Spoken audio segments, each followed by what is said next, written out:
Welcome, everybody, to the Space Water Podcast. My name is Castaldo, and you have just stepped inside the sound of the light. You just dived into the sound of the light right here on the Space Water Podcast. Glad you guys have found me tonight. We're gonna go deep down the spiral. Wait for some people to join. Of course, you can find me at themysticalspiral.com.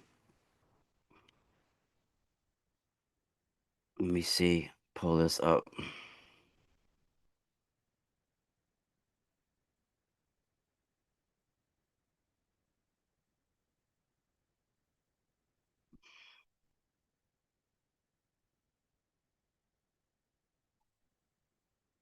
There we go.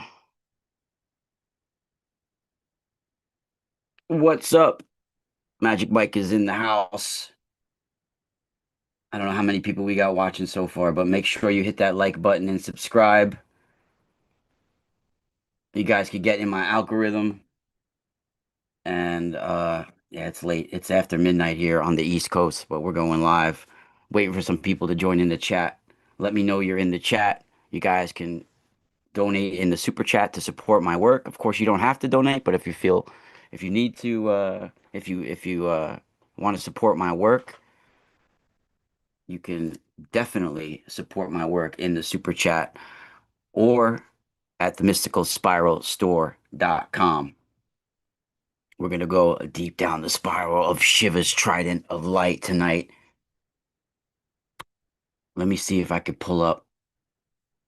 Let me show you guys real quick while we're waiting for some people to join up because I'm sure people are going to get notified on YouTube in the next minute or a couple of minutes or so. Hopefully, people will join in.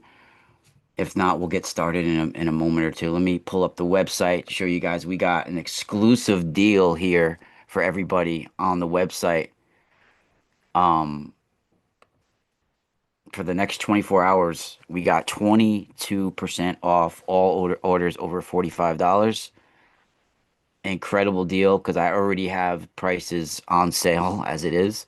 So getting an extra 22% off is incredible. I don't think we have anybody watching right now. We're solo here on the air. Everybody's sleeping.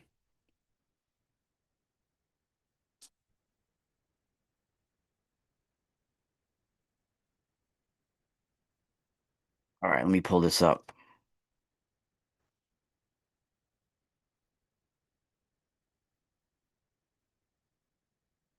Uh, why is Zoom doing this to me right now?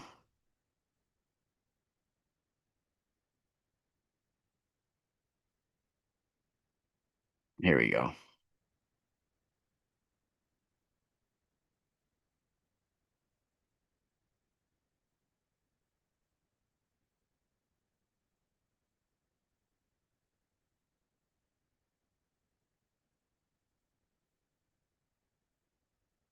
We got share screen at least. Let me figure this out. Hello, Jimmy Satterfield. Glad you're here. We got some people. We got more than one person watching now. Glad you guys are joining us. Welcome. Make sure you do participate in the chat room if you're there and you want to chat because it really helps out the interaction. Let me get back to this for you guys. Hold on, let me share screen. Of course, you guys can find me right here at the mysticalspiralstore.com. We have a very special deal for Valentine's Day. 22% off for the next 24 hours for now until the end of Valentine's Day. So it's now September. I mean September. What the hell am I talking about? It's now February 13th as we speak. So until the end of February 14th, we're gonna do this Valentine's Day sale. We got an extra 22% off of all products, and a lot of products are on sale already. So you get an extra 22% off as long as you spend $45 or more. That's a great deal right here at the Mystical Spiral store. So look at these products here. Some of these are already on sale by a lot, and then you can take an extra 22% off of this. I put up new products every day. And looks, you can even get some of these pendants for as low as 19.99, and that's shipping included. That's an insane deal. You can get this cute little guy. Actually, it's not that small. That's what she said. It's see, actually a pretty decent size. You could even get this bad boy for 19.99. That includes shipping and necklace material comes with it. So that's a great deal. We got all price ranges here at the Mystical Spiral store. You could get really high quality gemstones.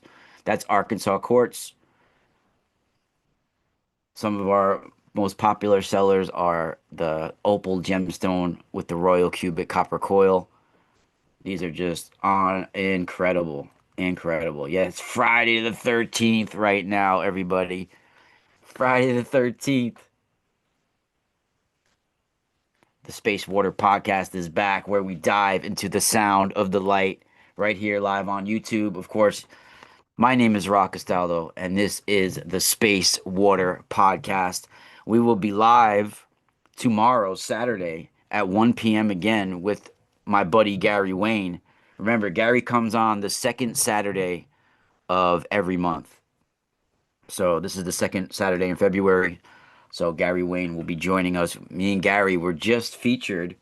My podcast right here, Space Water Podcast. Oh, right there, Space Water Podcast. You guys can see it. Was just featured on comedian Kurt Metzger's podcast. I don't know if you guys know who Kurt Metzger is. I originally thought it was a 90s baseball player. But since I got to know who he was, I met him through the My Family Thinks I'm Crazy podcast, who happens to be his producer. So in the last month or so, guys, I don't know if you guys have seen, but in the last month or so, I've been on a lot of different podcasts. Dr. Michael Sala, Laura Eisenhower, My Family Thinks I'm Crazy podcast with Mark, the producer Mark, and Mark is the producer for Kurt Metzger's podcast Derp with the Kerp. So that's how Kurt Metzger, found out about me, and I guess he knew about Gary Wayne, so he wanted to have me and Gary Wayne on and discuss the Space Water podcast because Gary and I have been doing shows together for a decade, more than a decade now. And the Space Water podcast is an exclusive podcast right here where we discuss the groundbreaking work of myself and many of my colleagues. A few, actually a very small circle of reoccurring guests that I have on this podcast and people that I share my work with and they share their work with me and that I agree with a lot of the stuff that they work on. So tonight we're gonna go deep, everybody. I know there's only a few people watching, but you guys are in for a treat. Hopefully, we get more people joining us tonight. We got only 3 or 4 people watching us right now, but that's good. You know what? These people are the ones that need to hear the information. We're gonna go deep. So you guys, once again, before I go off this website, you guys can see me at the mysticalspiralstore.com. We got all sorts of free information on the website as well, not just products. So you guys can check out the menu. We have so much stuff in the menu. All this free information here. You guys can see my colleagues is in there, all sorts of stuff there. And we got all types of products available. All types of products. What's up, Riley Rage? Riley Rage. Welcome, everybody. So you guys can see I've been putting up new products every day. And not only are they on sale, but for the next 24 hours, you can get 22% off as long as you spend $45 or more. So let's get into it.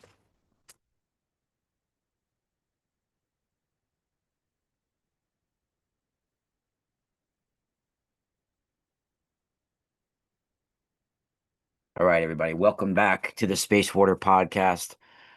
We're gonna get into the really really high level information here tonight, and I'm gonna try to break this down so people because a lot of the stuff that I talk about, you kind of need a background in both mythology and astrophysics and plasma physics to really get the incredible, incredible,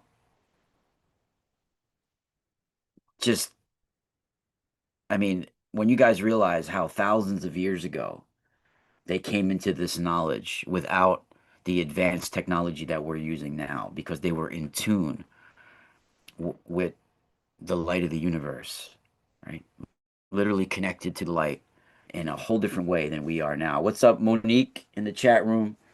What's up? How you doing?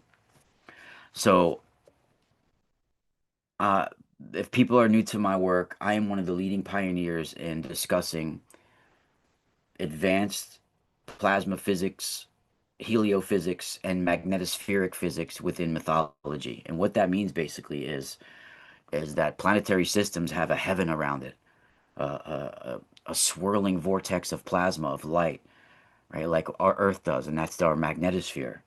So there's a whole bunch of physics that goes with magnetospheres, with stars and suns, and all of that is discussed intimately in the knowledge of the sun gods and the gods of the universe and their children and their offspring, right? And the attendants of the gods. And we lost a lot of this ancient knowledge, like the true origins of it. We've lost, and it's been kept from us for specific reasons as well, right? We've intentionally been blinded to a lot of the origins, and I would say a lot of our ancestors have been misusing these symbols and these stories, the mythology and the knowledge that comes with it, because they hold power. The sacred writings all hold power. So when you use them, they're going to be powerful. But if you misuse them, they're still going to hold power, but it's going to be a distortion of that power, right? So there's been a lot of rituals and religions and clans and cults developed off of what people interpreted this knowledge to me this knowledge to mean. And without trying to sound conceited in any way, because I really come from a humble perspective. If people don't know me, or just coming into my work or just finding me, but I truly feel I am one of the people who in ancient times lived other lifetimes, just like all of us. We come back and we've been recycled. Right? Our souls, I feel, have not been ascending the way they should be because we lost the coordinates to the afterlife. And although I do believe in certain aspects of Christianity, they don't believe in reincarnation in Christianity. And I do believe there's a form, if you want to call it reincarnation, there is a form of how we come back. Um, so I do feel that I was involved or part of a fraction of my energy, or part of my, not just my DNA, but my soul's journey has been involved with first bringing some of these symbols and sacred writings to humanity. And then I was involved with other lifetimes where this has been misused. And I do feel that I have come back here in this lifetime to help reveal the truth about many of these writings. And angelic beings do exist, there's a whole universe of light that exists out there. And we're in a much our souls, our light body is in a much denser existence right now, encased. Our light body is encased in this dimension, in this reality, right? So this reality, this body is sort of like an illusion. It's not who your true existence is. It's just your soul is for a short time spending time in this reality because you're trying to achieve certain missions that you're on and certain paths that we're on, right? This is a place where we learn, where we grow, where we seed. It is like a school. It is like a laboratory, this planet, very in many ways. And we're going to be revealing the real truth behind some of these ancient writings and how plasma and the light of the universe is the focus not just of most of the ancient writings, but it's how we process and receive information is from the light, the sun, from the light of the universe. It's literally connected to the spinal current of who we are, right? And in the ancient writings, is the answers that we're looking for of who we are, where we're going, and how we get there. And we've lost the keys to the past, the special codes to unlock the knowledge that's hidden behind this ancient writings. And I had an experience when I was in fifth, sixth grade with an angelic being, right? Uh, and not directly, because if we met a being of immense light like that in person, we would melt, we would shatter, we would be trembling and be forced to bow to the fall to the ground because we would be shattering, or we would shatter. But I've been given certain messages and I've had certain experiences and encounters in my life where I was shown that I am one of the men of God, whether people want to believe that or not. And I've been come here with a specific journey, a specific reason, and a specific path. And the obstacles that have been put in my way have been immense because the rewards when you overcome those obstacles will be immense, right? And I don't mean financial rewards. I mean on the rewards on your path for the overall collective consciousness of who we are, right?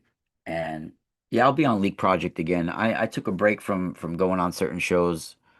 I was supposed to go on Leak Project like a couple of weeks ago, but we had to reschedule. Uh, but I'll go on there again soon. I went on a lot in the past, and unfortunately, all those shows are gone because Rex had to restart his channel. So a lot of those old shows that I did, and I'm glad because I'm at a different level now. A lot of the stuff that I was saying 10 years ago, it was like my footwork to the truth. And so a lot of the things that I was saying 10 years ago, I don't necessarily agree with right now. I have a different perspective because I've been revealed more things. Um, but we're going to be talking about today the Trident of Shiva and the drum of Shiva, and a lot of different symbolism that goes along with that, and some of the legends of ancient Sanskrit and beyond. Now we have in Hindu and in Sanskrit we have the legend of Gangadhara, of Shiva, right? So this is according to the stories of the Gangadhara, right? Shiva basically, according to the myth of the Gangadhara, the heavenly Ganges, right? The original Ganges River, the Ganga, right, was a heavenly river, right? The Ganges on Earth, just like the Nile and all these different rivers, they're named after celestial powerhouses, right? Celestial streams of light. These waters on Earth are named after. And yes, the light moves through the universe like water, right?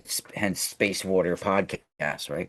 So, according to the myth of the Gangadhara, the legend, this ain't a myth. This is true science here. We're going to break this down, right? So, yeah, no,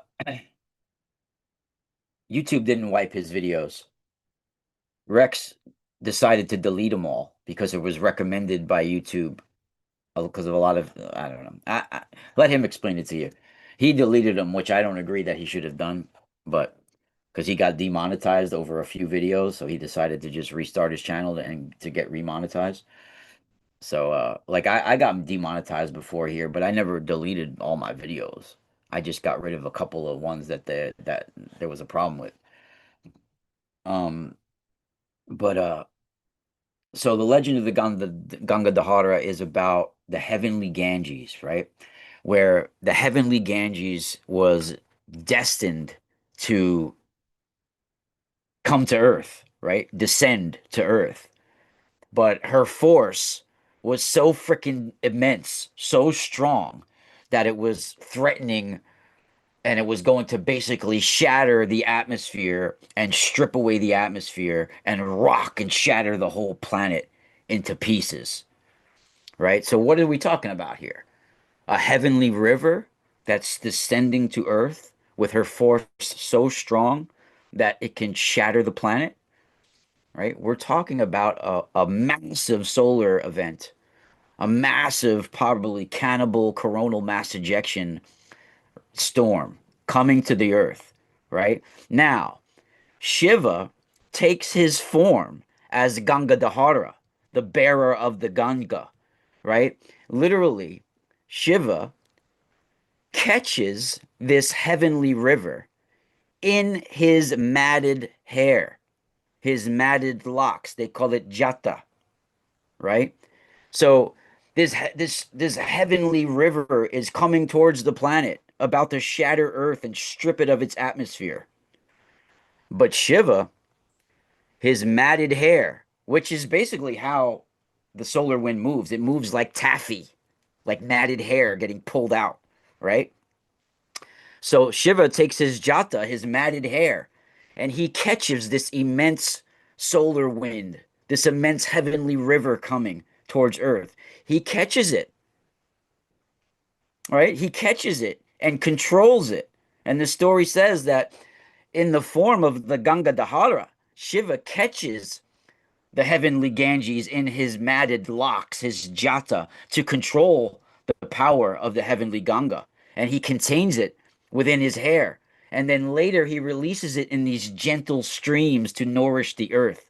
So, what is he talking about here? It's a heavenly river, a solar event coming from the sun about to crush the earth. But the solar wind, right?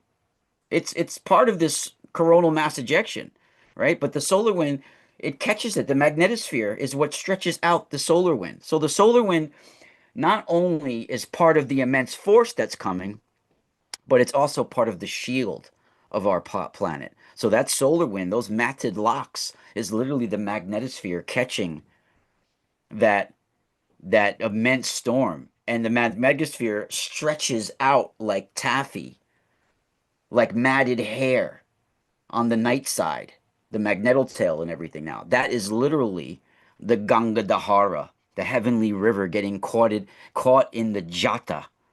Now let's break this down, right?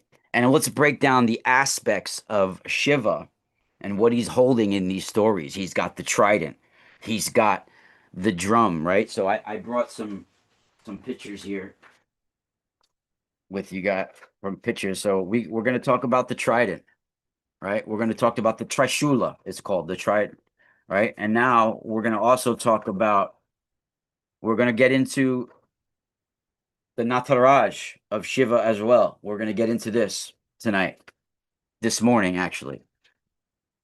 Then we're going to get into some stories of magnetic reconnection that has to do with these, because these are magnetic reconnection events. All right, we're going to get into what magnetic reconnection is, and then we're going to get into where's the other? Oh wait, I have a few other pictures here.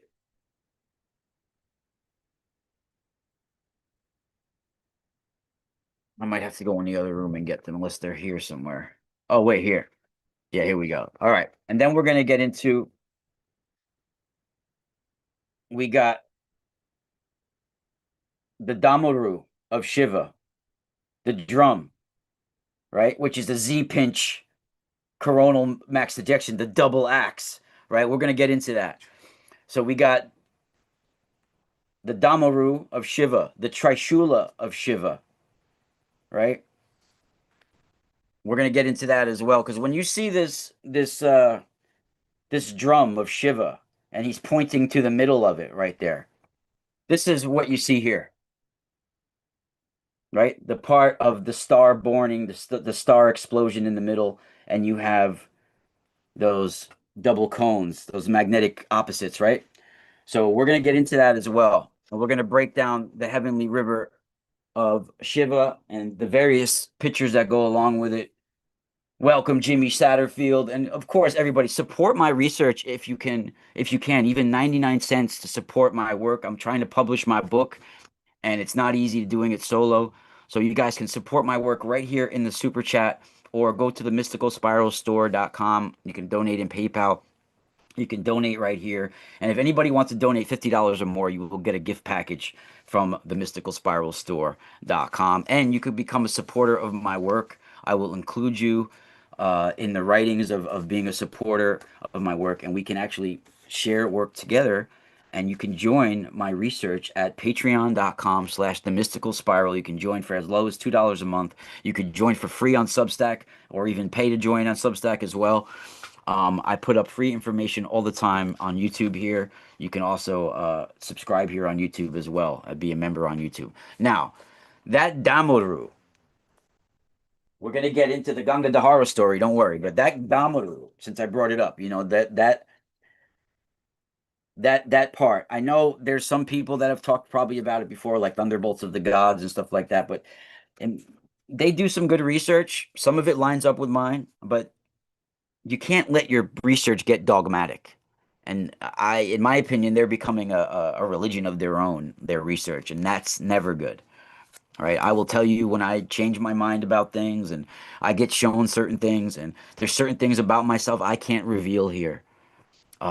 Like I know there's certain things that I can't tell to the public, right? Certain things that I've seen, certain things I've experienced, certain things that have been shown to me that I won't reveal here for views or for attention, because a lot of people are just putting performances out there. Everybody, they're not giving you truth. When I'm on a show, when I get interviewed, you're getting the real deal, Holyfield, right? Not many people out there are the real deal. So when I talk about the Damoru, right? My when you come to the Space Water podcast, you're getting the most unique. I don't watch anybody else's podcasts out there like that. So this is my own work, right? My own angles, my own stuff, right? Nobody, I'm not, and a lot of people are repeating a lot of the stuff that I work on, but nobody can break it down the way I can because this is where it came from, right? So when you got this Damaru right here, right? That's the drum. That's the sound of creation. Literally, Sanskrit is talked about as arising from the drum of Shiva, the language of the gods, the language of Sanskrit. It arises from the primal sounds of the universe. That's what Sanskrit was derived from, and it's derived off of Shiva's cosmic drum, his Damaru, right? His Damaru. That's Shiva's cosmic drum right here, right? And the Damaru was said to produce the Mahaswara Sutras, right? So what are those? Those are the where Sanskrit came from, right? And in physics, this correlates with acoustic oscillations, right? Where the universe began literally in plasma physics and astrophysics, our universe began with these uh, Bayron acoustic oscillations. It's next level geek term, right? But it's incredibly describing literal sound waves that organized matter, right? The oscillation, the pulse of the Damaru drum, right? So bar Bariron, or what's it called? Baryon, I think it's called Baryon acoustic oscillations. They're BAOs, I know them as, but I think it's the stands for Baryon. You guys can look it up. It's BAOs, Baryon acoustic oscillations. Now, these are sound waves literally in the early universe's hot plasma that organized the matter by pushing outward by the pressure of the radiation while the gravity's coming inward, right? These ripples, they created these bubbles, different bubbles of density. And when they freeze, when they get colder, that's when the light opens, right? So the ripples, they create these bubbles of density, they freeze, and like 380,000 years later, they shaped the galaxy, and it's incredible. So within the first 100,000 years after the so-called Big Bang, which is not really how our universe began, in my opinion. That's a whole nother show. But they say a few hundred thousand within the first few 100,000 years of the universe beginning, when the universe was very much a lot hotter than it is now, there was a dense fluid of plasma. You got neutrons, protons, photons, right? All this, right? So gravity tried to clump all that matter together while the pressure of the radiation from the photons pushed it out, right? And this created the oscillating pressure waves similar to sound, right? And there's a freezing point. After a certain amount of years, the universe cooled itself enough that for atoms to start to form. Recombination is what they call it, and it released light. It released photons and it caused the waves to stop, and it leaves imprints in the matter, right? And these waves, they carried that baryonic matter outward, creating the universe of light that we have, filling the universe with plasma, right? So these are literally discussing how the light of the universe, right? The pulse of the universe, the sound waves that organize the matter in the universe was created by the drum of Shiva. And that's exactly how they describe it, and that's incredible, right? Incredible. And he also has the Trishula, the Trident, right? In my opinion, this is very similar to the coronal mass ejection. So, when you have a coronal mass ejection, you have, the two magnetic field lines that have to entangle to form this cone or this loop or lasso type structure, right? Even though it's open on the top here, it's the same helical design, and you need a dipole stabilizing column like the Ankh. This is the very similar idea to the Ankh, right? For a coronal mass ejection, you need that dipole stabilizing, you know, section. We're going to get into that. But the trident, the trishula, it represents magnetic field lines converging into a plasma cone or a Z pinch formation, right? And you can even find Anthony Perrott. He talks about the petroglyphs making very similar, right? So this is another. This lines up with that, right? And also there's a spot, right? The city nowadays that used to be called Benares, I feel like I'm connected to that city in another life. Um, I've had a lot of different visions about that city, but nowadays that city is called Varanasi, but it's also called the city of light, the city of Kashi. Now, on Shiva's trident, there's a spot called the Kashi, the city of light. This is the spot that is never abandoned by Shiva, right? This is the focal point of the trident, the core of the plasma instability, or the city of light, where the high energy plasma discharge centers, right? And when you have the matted hair, the jata of Shiva, that's the Earth's magnetosphere, right? And the surrounding magnetic field lines, that's the jata and the celestial Ganges, the solar wind, right? The heavenly river, the solar wind plasma stream flowing from the sun towards Earth is the legend of the Ganga Dahara story, right? Where this immense energy is coming, that represents that legend that's the Ganga Dahara that's threatening to shatter the earth. That represents the immense destructive power of unshielded coronal mass ejections and solar flares and high velocity plasma that would strip Earth of its atmosphere if not contained. So Shiva contains it in his matted hair in the magnetosphere, right? Incredible. Poseidon as well. Poseidon, I mean, yes, Riley, incredible, right? Plasma is consciousness. Plasma is the light of the universe. Plasma is the Akashic records. Plasma is the lifeblood of the universe. That's why it was named plasma. So, plasma, the blood plasma, was named the blood plasma in about 1830, right? And then in 1879, Sir William Crookes, in his Crookes tube, discovered radiant matter, he called it, which is what we call plasma today. But in 1928 is when we first named this plasma by Irving Langmuir. He was a pioneer in hydrogen gas, and he decided to name radiant matter plasma because he knew, similar to the blood plasma, that this other plasma, the light of the universe, was a lifeblood substance similar to the microcosm of our lifeblood, right? So this is the whole reason why Irving Lemure decided to name this plasma, because he knew it was a lifeblood type substance, right? And it's a consciousness. It's it's where it's a form of matter that can't be put into a solid liquid or gas.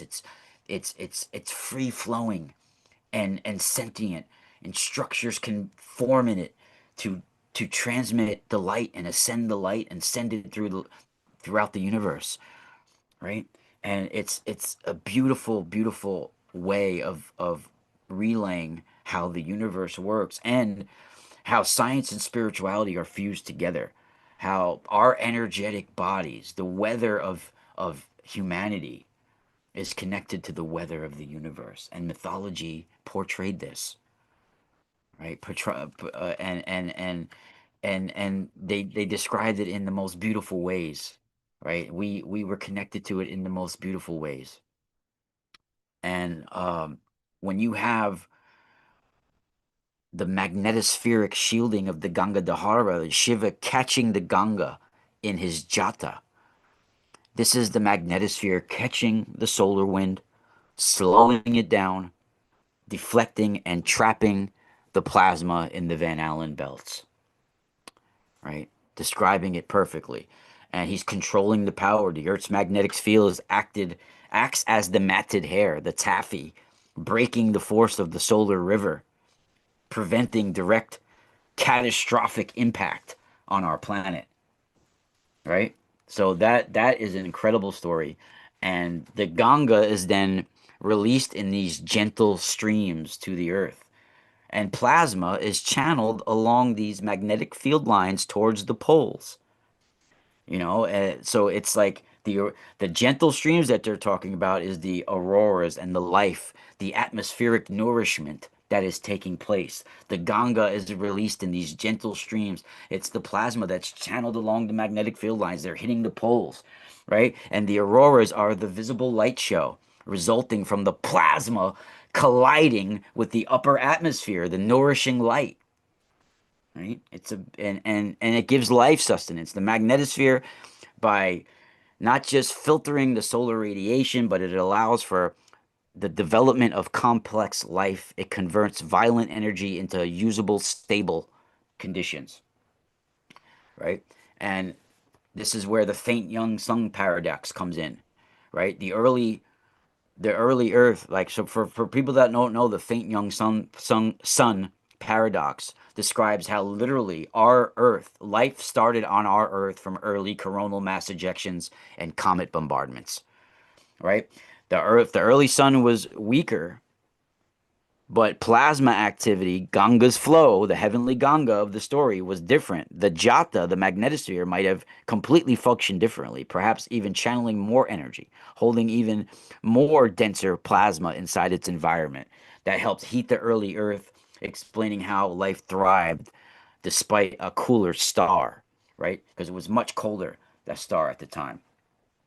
And I believe that our ancient ancestors were witnessing solar phenomenon that was witnessed in the sky all over throughout the universe. They were tapping into it.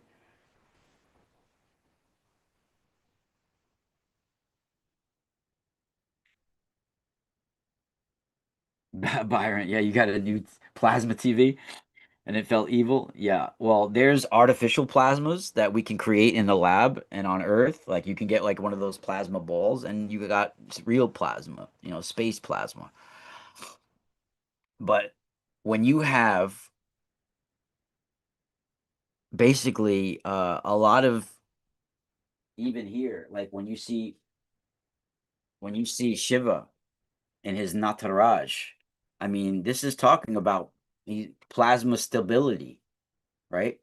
When you have he's stabilizing on the one leg and he's squatting like the squatter man of the petroglyphs of right. Well, you have him stabilizing on one leg. He's followed by a loop of a ring of auroras. Look at all the aurora emanations coming out of the ring of light. And he's got these magnetic field lines coming out. And he's stabilizing on one leg, right? I mean, this can represent not just coronal mass ejections, but on a bigger level, pulsars and cosmic explosions and things like that.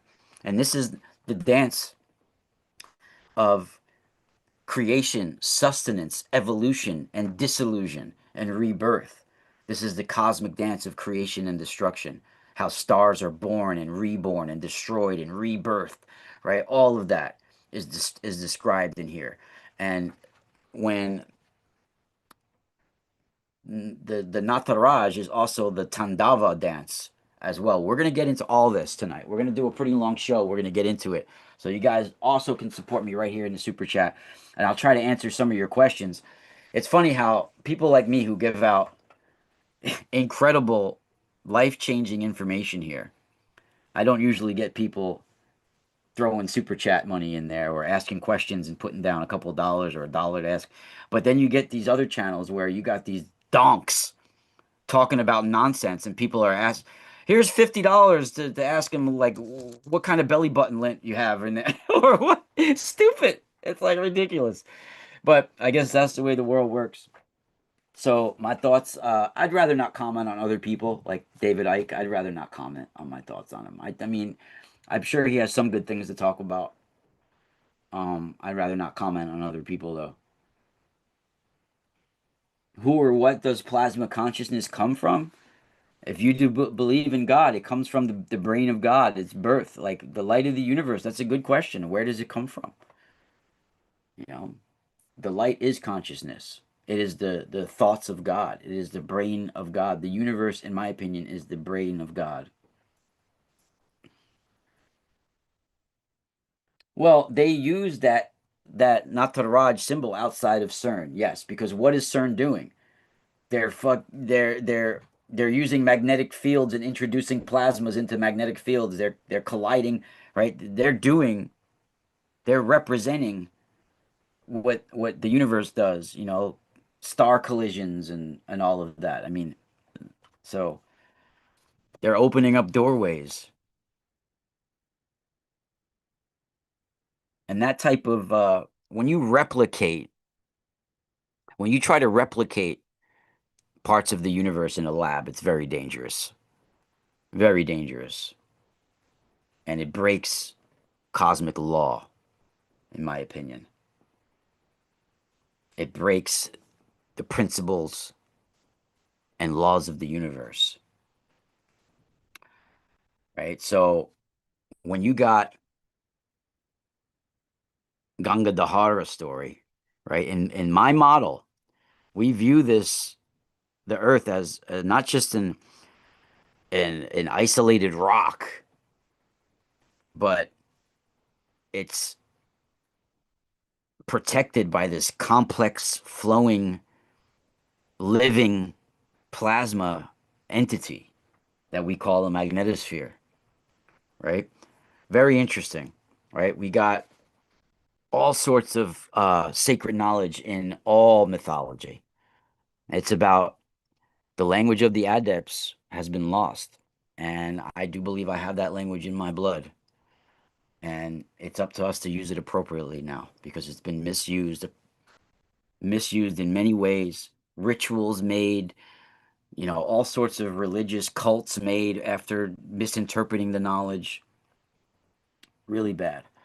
So we got the Ganga Dahara story, the complex knotted magnetic hair that captures the plasma of Shiva, right? And the magnetopause is the boundary where the solar wind is first caught and diverted, right? And they describe all this. That jata as this magnetic knot, the description of Shiva's hair as being matted is a perfect metaphor for magnetic reconnection and the taffy, right? Now, also, you got in the Z pinch, sometimes it's called sausage instability because it forms like the sausage link or the cones. Well, this the trap as well that when the matted locks breaks the fall of the celestial river, the Earth's magnetic field lines, they break the kinetic energy of the solar wind, right? And that immense power is transformed. It was going to shatter the Earth, but then it's dissipated through the magnetic tail and redirected into gentle streams, right? So the plasma doesn't hit the Earth directly; it flows along the jata, the magnetic hair, the swaying magnetic field lines of Shiva is the hair of Shiva, and then they get knotted, right? They get knotted and matted together, these magnetic field lines, and they burst. Coronal mass ejection, right? And then the solar wind catches that in the knotted hair. It stretches it out. Incredible. I'm trying to describe this so everybody can understand this, right? I'm hoping I'm breaking it down good enough. But this is groundbreaking. This is groundbreaking, everybody. Groundbreaking translations of this.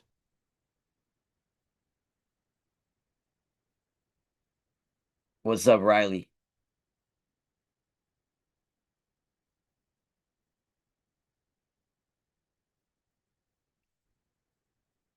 Right? And then you got the Kashi, the light, and Shiva basically taming the energy to make life possible on the planet, right? And then Kashi is the light part, the city of light on the Trident, right? And that part of the Trident, the Trishula, represents the plasma cone, the pinch, the squatter man of Anthony Perrott, right? But that centerpiece, that Kashi, the city of light, that represents that high energy focal point or the Z pinch column, right? So where's that?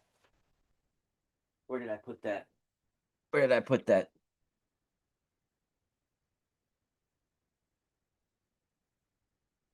So when that right there,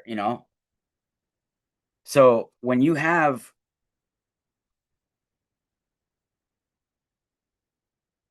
the interaction between the jata, the magnetosphere, and the heavenly Ganga, the solar wind, they create the auroras, the crowning halos of light that signify that the energy is being safely grounded into the earth, right? That's the gentle streams. And then the the the solar wind, the heavenly Ganja, it's descending with the power to strip the atmosphere, to shatter the earth. But it's caught in these magnetic field lines, hair, the jata. And then Shiva, who's this, he organizes this chaos and releases the energy as auroras, these gentle streams that stabilize the climate and nourish the biosphere. Yeah, and Ganesha in the chat room talking about Ganesha. Yeah, we'll get into that. Ganesha also holds the coronal mass ejection loop, right? Now, the Ganga Dahara, the myth, the Ganga Dahara basically means the bearer of the Ganga, the heavenly Ganga. It fits the physics of planetary protection perfectly. Without the locks of Shiva, the magnetic field lines to catch the river, which is supersonic plasma coming, the atmosphere would be stripped away, effectively shattering the planet's ability to host life. And that's exactly what they're talking about in the story. Now, the cone shaped of the trident being the shape in a CME, that's incredible as well, because in solar physics, that conical shape, that is sometimes even referred to in plasma physics as the ice cream cone model, right? And it's a standard geometric representation of a two-dimensional model of a CME. You know, uh, you know, you know, it's particularly if you're trying to estimate their three-dimensional structure in a two-dimensional image, right? And yeah, perfectly. So I mean, it's really incredible. Yeah, bearer of the ganja, bearer of the ganja. Uh, so I mean, that's incredible. What I just said is incredible. I mean, if you guys are still need more description of this where I could break it down even more. I mean, I'm trying to give it so basically everybody can understand the story and what it's describing. The cone model is especially useful when we're talking about halo CMEs, right? Uh, they're either moving directly toward or away from the planet, where their projection looks like a circle sometimes even around the sun. And they have a slant height, an angular width, and an orientation of the plasma CME cloud, right? So while CMEs in reality can look like these huge twisted flux ropes, as they call them, the cone model is widely accepted and used in plasma physics even today. So it's really incredible. Thank you. Thank you, Baron von Taco Cat. What a great name. Galadriel Woods 2332. I really appreciate that. Thank you for the kind words. Now, coronal mass ejections, magnetic field line structures, and even pulsar jets forming funnels, cones, shapes. I mean, all sorts of light explosions in the universe do this, right? And the Kashi point, the city of light point of the Trident, is the focal point of the acceleration of the light, like in the pulsar, right? You'll see in pulsars, I brought some pictures with me today. I know I have some of those as well, just in certain explosions.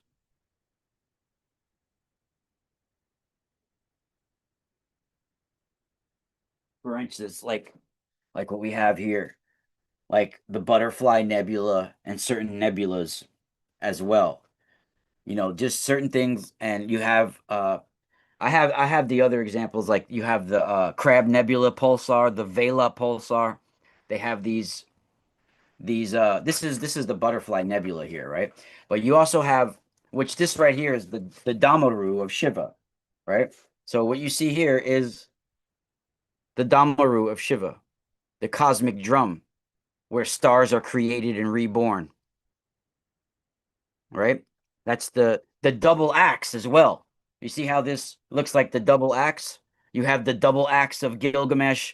He's the solar hero who wields the double axe. You have the double axe of Zeus, the double axe of the Minoans, all the double axes. I mean, we could get into that as well, because the double axe is the Damaru of Shiva. So when you got, hey, shout out to Galadriel Woods 2332 with the $20 super chat. Hey, thank you so much. Let's keep it going, people.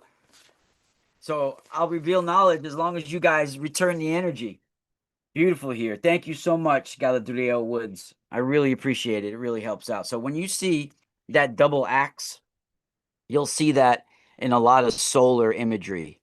The double axe of the Solar King, right? Wielding the double axe, right? Here's the Minoans, where you have these double magnetic cores pulsating out from the dipole center, right? This is all plasma imagery. Incredible. Right here, the double axe, petroglyphs, ancient petroglyphs, right? The double axe. This is also the Damaru of Shiva.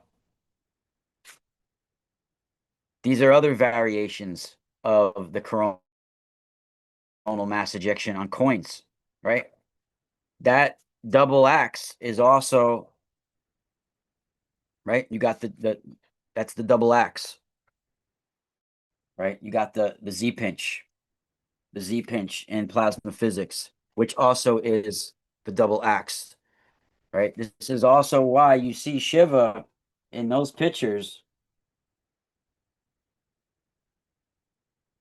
and for a coronal mass ejection to happen, you have to have opposing magnetic field lines twisted together to form a burst of light, right? So a lot of times this is described in with serpents, opposing fiery serpents held by the deity, and then a burst of light described, right? So you see this all over, right? You see this all over. So let me blow your guys' minds for a minute. When you're talking about magnetic reconnection for solar deities, here's Sekhet or Sekhmet, right? You see holding opposing snakes. These are opposing magnetic field lines to open up the gate of the sun, the doorway, the burst of the sun, right? You have opposing magnetic field lines. You see Viracocha in Tiwanaku in Bolivia. At the top of the gate of the sun, he's holding opposing fiery serpents that he's about to twist together, and the burst of light behind his head, right? He's opening up the doorway of the sun, the coronal mass ejection burst of light by twisting together. He's the central column holding the fiery magnetic field lines that he's about to twist together, right? You see this all over iconography and symbolism of the ancient past, right? Yes, Moses did it, the double axe, the bow tie, all talking about that, right? So you'll see that magnetic reconnection. Now this is Isis. I'm not gonna say because if I say Isis, people think it's the terrorism. This is the goddess of Egypt, Isis, right? This is the knot of Isis, where you have the magnetic field lines coming together, right, to form the burst of energy. And then this is usually shown like this with the knot here. And that knot is literally called the blood of Isis, right? These are magnetic field lines coming together to form the burst, the loop of plasma. By the convection of plasma, the differential rotation of the sun, these form, right? So that this knot of Isis, that's called Tayet. And Tayet, that symbol acts as a snapshot of magnetic helicity, of magnetic convection and magnetic reconnection, right? So you have those converging arms. They represent the differential rotation, the dragging magnetic field lines right here. These looping arms, they're dragging magnetic field lines, and they literally come together, increasing magnetic pressure, forming the knot. This is the knot is the central loop. The knot is the entanglement. The knot is the reconnection site, the X point, or the current sheet, where field lines break and reconnect, forming a new topology, often a plasmoid or a twisted loop, right? It's plasma convection in plasma physics.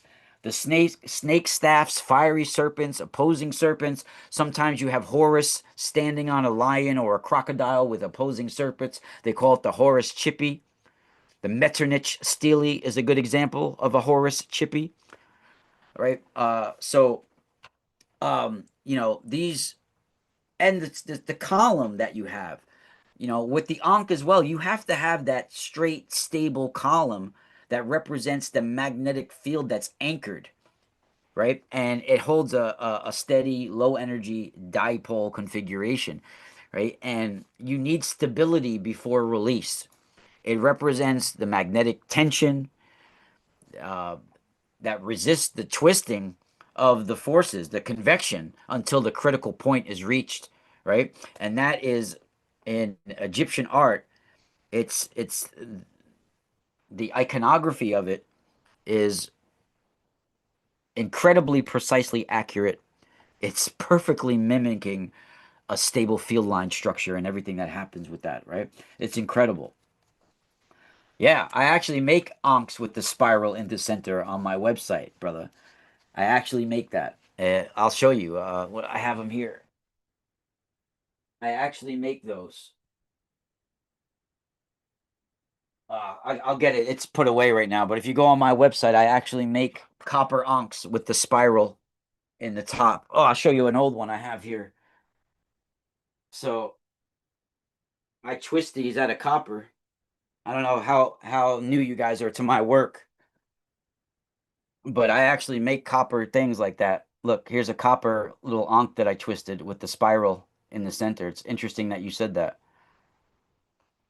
These are twisting magnetic field lines that form the loop.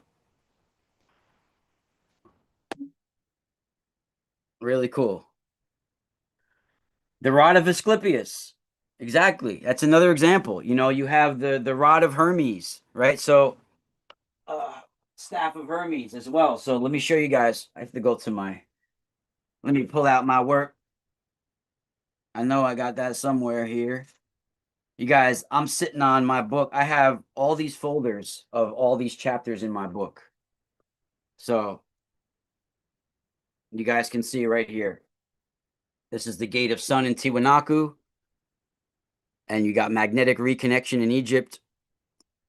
The Gate of the Sun in Tiwanaku. Right? This is one of the chapters in my book.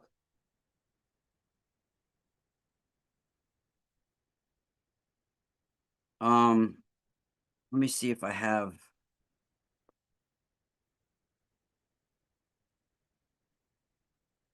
You guys can tell I don't like using the computer much, so I usually write everything down or type everything and print it out. I'm not a big computer person. So you guys can even see, look, the Gate of the Sun and magnetic reconnection. This is my one chapter.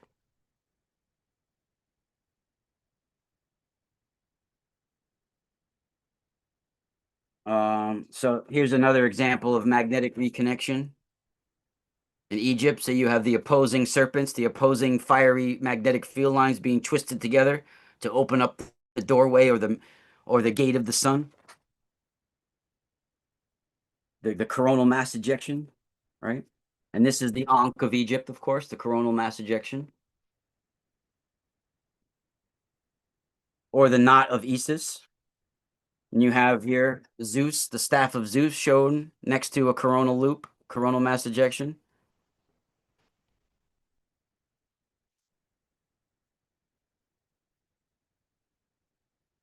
Let me show you too. Got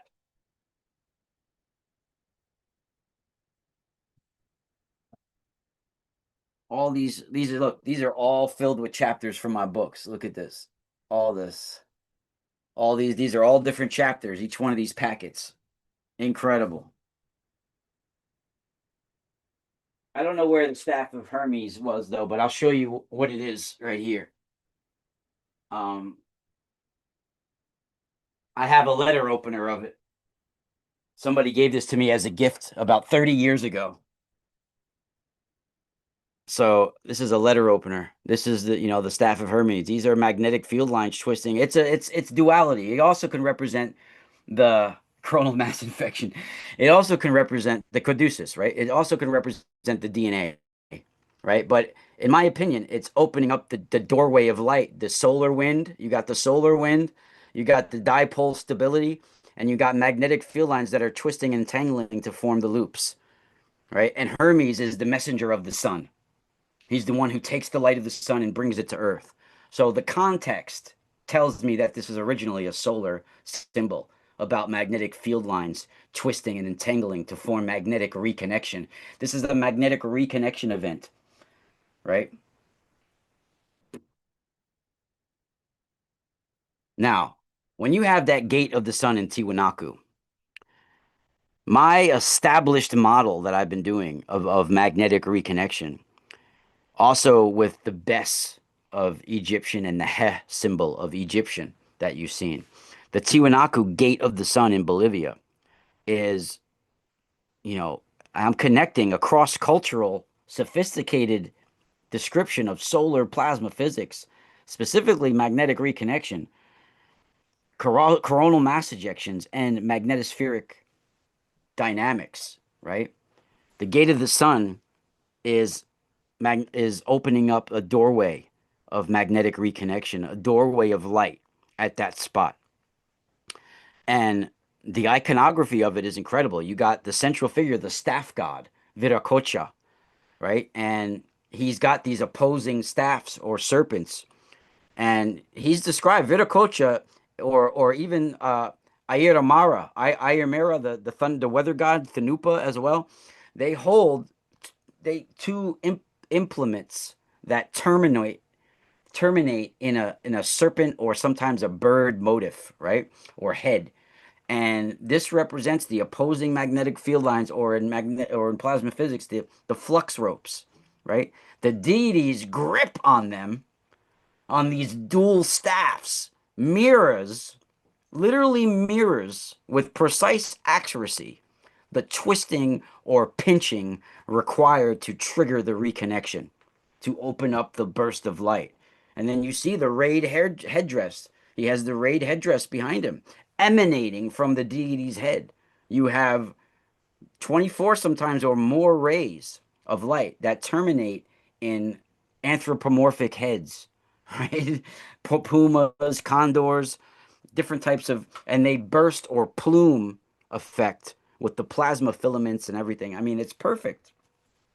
It's all even talked about in by scientists and historical documentations, and they say that they're interpreted as sunbeams, but it's not that primitive. It's much more depth than that. It's not just sunbeams. It can be viewed as the particle acceleration and the burst of light or the X-ray or UV emissions that's following a reconnection event, such as a coronal mass ejection, right? Much more in depth than just emanating sunbeams, right? And the Viracocha is many times depicted with the weeping face. Now, he's even called oftentimes the weeping god, right? Because of his teardrop like markings. Now, in a heliophysics and plasma physics context, this basically symbolizes the downward flow of the plasma rain, the post solar flare loops or plasma rain that follows a high energy solar burst, right? And the connection to the gate of the sun as being a solar portal is you're opening the gate. The gate of the sun name itself implies that there's a threshold, right? And in magnetospheric physics and magnetic reconnection, at the day side, magnetopause is the primary gate that opens Earth's magnetic field to the solar wind, right? That is probably where the gate of the sun was put originally, was the side on the day where the day side light receives the sunlight, right? Because that's the primary gate that's opened up to the solar wind. And that's incredible, right? That's incredible. So the monument was carved originally from a single 10-ton block of andesite, and it was originally lined with the solar cycles, the equinoxes, solstices, and it not just was a cosmic calendar, it was tracking the sun's entry and exit to our planet, right? It's basically a gate, the site of solar terrestrial interaction, where the sun and earth transforms and opens up a doorway of light. So it's incredible. And Viracocha or Ayir,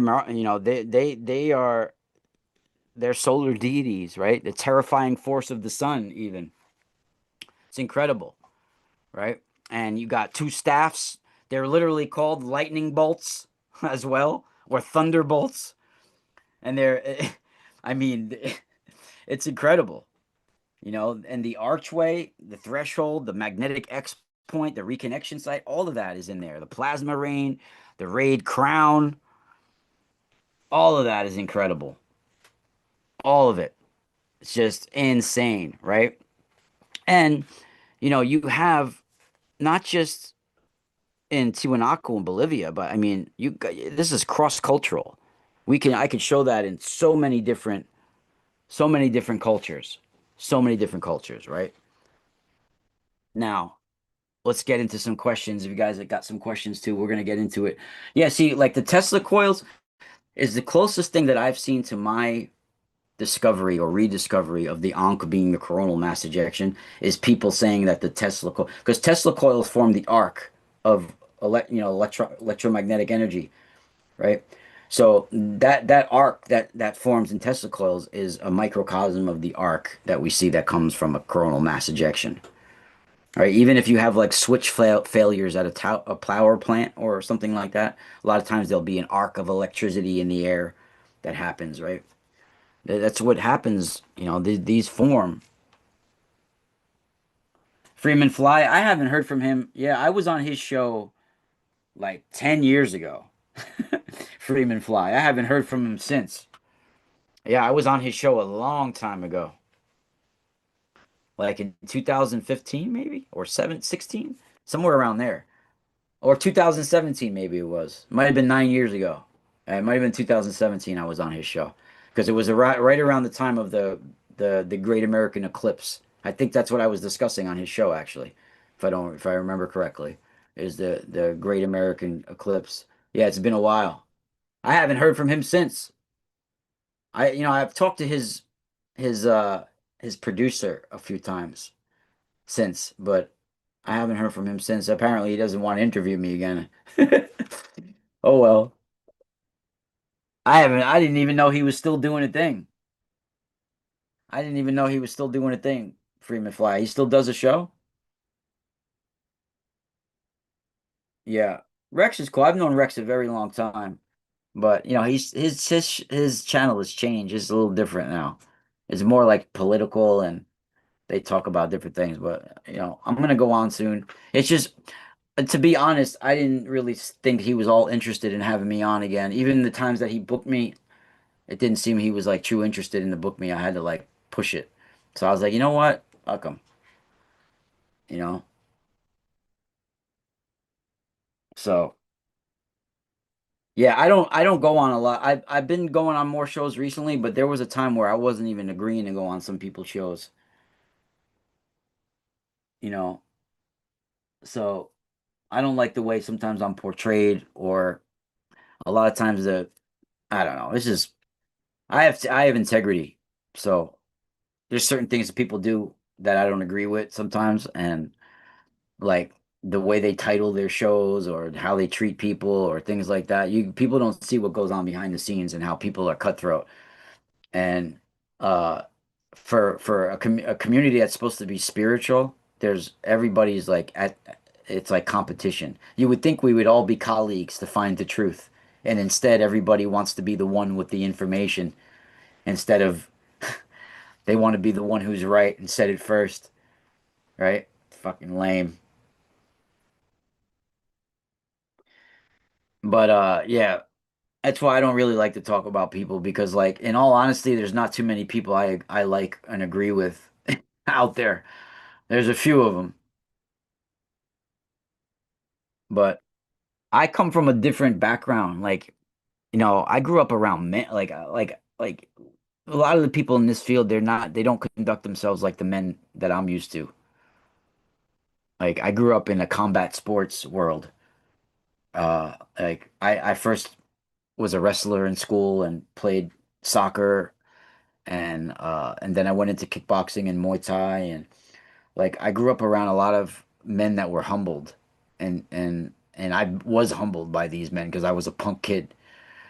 So when I come into a community like this and I see a bunch of like house cats acting like they're trying to be be like, they're like really soft men trying to act like they're like the coolest thing since sliced bread, it's pretty lame.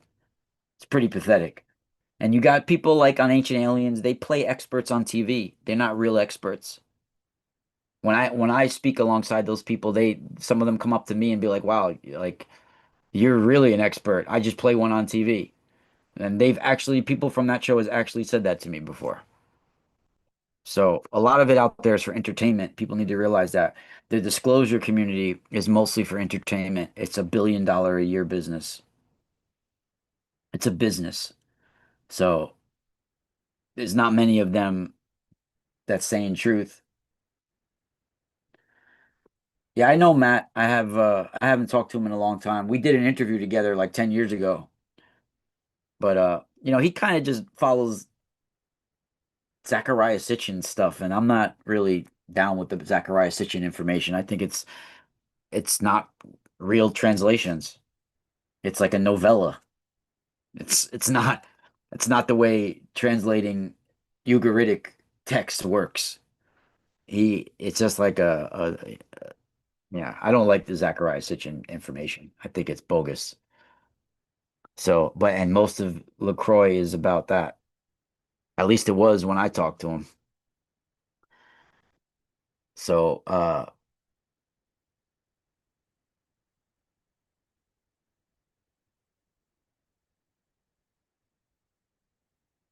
Yeah, I know him. I know him personally. I A lot of it is continuing Gerald Clark's work,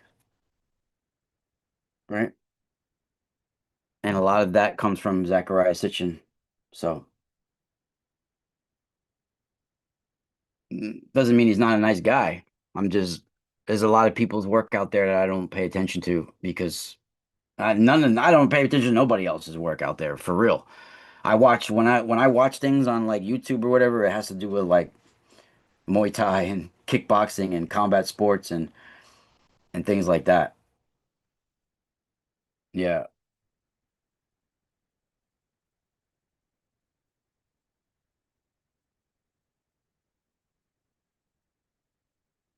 that's cool. I don't really want to talk about other people though.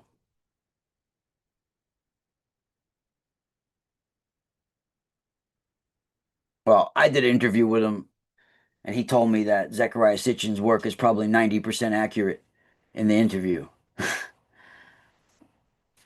So,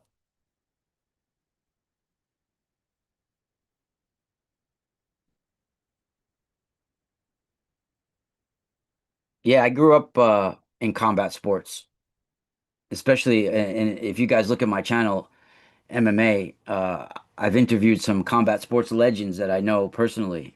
Some I've trained with, like Enson Inoue, who fought in Pride, Gabriel Gonzaga, who fought in the UFC, Murillo Ninja Hua, Shogun Hua's brother. I had him on my show. Cyborg Santos, who fought in Pride and Bellator. Luis Azeredo, who fought in Pride. Jadson Costa, who fought in Pride. Yeah, I've interviewed a lot of those guys. Unfortunately, no one listens to it on my channel.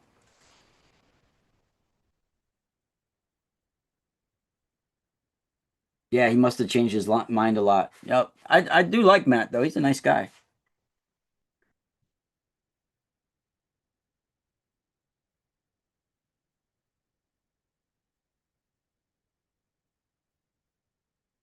I definitely do like him. He's a nice guy. And I think that's something we need to mention too. Like that's one of the problems with today. You can disagree with somebody and still be their friend and be their supporter. And that's like, I mean, no matter if it's your wife, your mother, your brother, your sister, your best friend, no one ever is going to do everything that's going to make that you're going to agree with. Unfortunately, in this community, everybody wants a cheerleader. The minute you say you don't agree with what someone's saying, they think you're their enemy. And usually, if you don't agree with someone and they can't handle it, most likely that person who can't handle it doesn't know what they're talking about.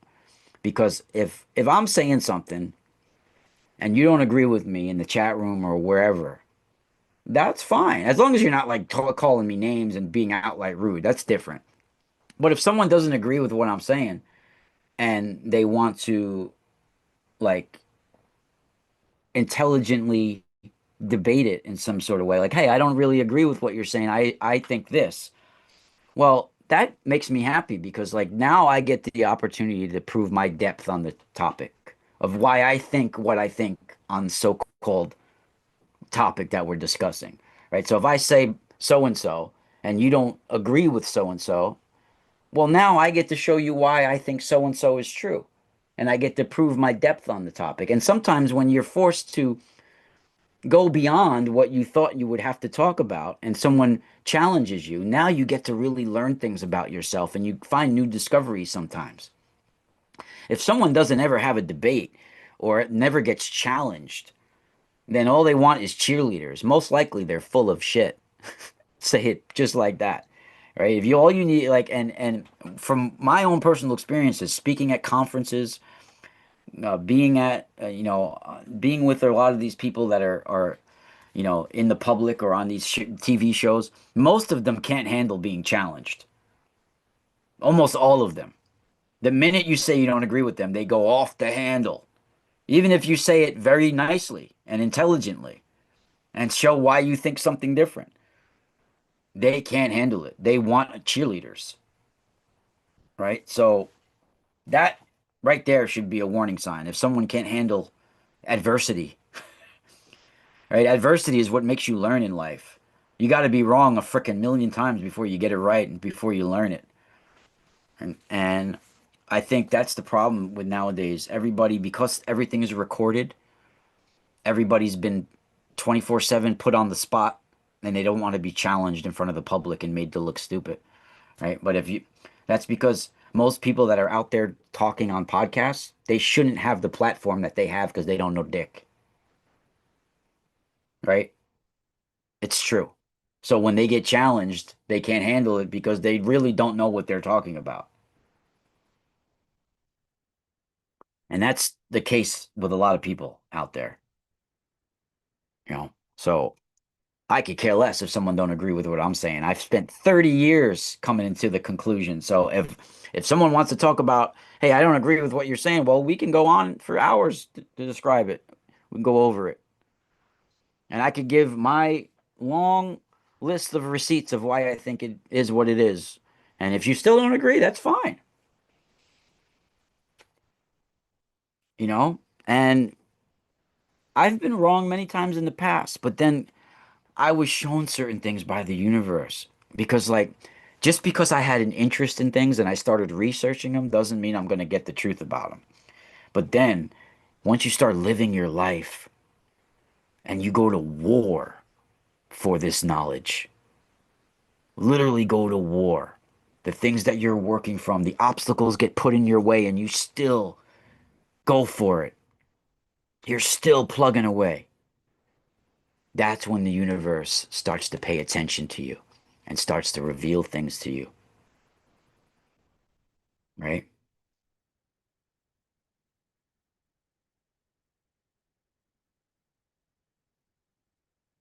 Yeah, I'll check Matt out. I haven't seen his work in many, many years. Many, many years. The reason why I haven't looked at him recently because he was like aligned with the Billy Carson and all that going on. So I was like, oh, because the minute I saw that guy talk Billy, I knew he was a car salesman. Right? I know when someone's playing pretend on being an expert. It's very easy to tell. See, like for the average person, when someone is articulate, like and Billy, he was hired to read cue cards at Gaia originally. Like I know people that work at Gaia. So he was hired because he was tall, black, and good looking, and they needed diversity at Gaia. Literally. And he knows and he's good at reading cue cards. Right? So he was hired there originally to read cue cards and do videos for Gaia. It's a huge business, that company. Right? I have friends that work for it. I know. I have friends that work for Gaia. Good friends like Maria Wheatley and others. Very good friends that work for the company. So he was hired originally to work for Gaia, right? Because he's a good looking guy, he's tall, and they needed diversity, right? But I can tell when someone is playing an expert on TV or is really an expert very, very quickly.